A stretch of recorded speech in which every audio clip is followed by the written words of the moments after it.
څوک چې ژبه د پښتو یایي افغان دی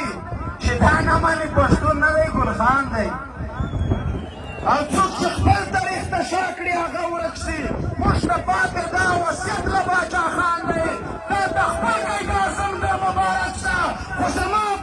عبدل او میرویس خان دی سهار به راځم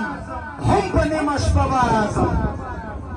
هم په سهار به راځم هم په نیمه شپه به راځم چې پر کام ننګ وي ښه په جوش او په جذبه به راځم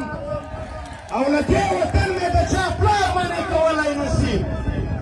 له دې وطن مې د چا پلار منې کولی نشي دا مې خپل کلی خپل ولس دی خامخا به راځم او تورمخې ته پر ما هزار پابندۍ ولګوه تورمخې ته پر ما هزار پابندۍ ولګوه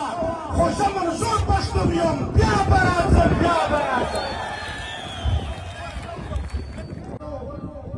هغه خپل بدنام شو چاره چې موږ بدنامولو هغه خپل بدنام شو چې اویا کاله په وردۍ پټو هغه بدنام شو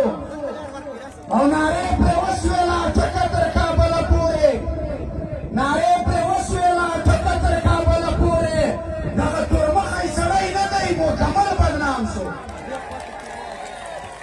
اوس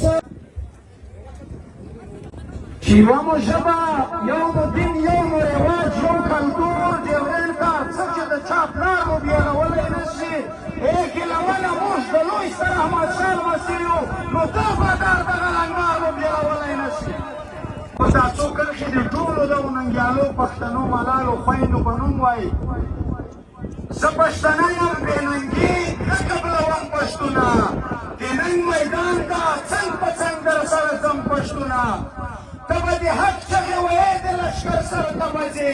زه به د ننګ ډکې مصرې درته کوم پښتونه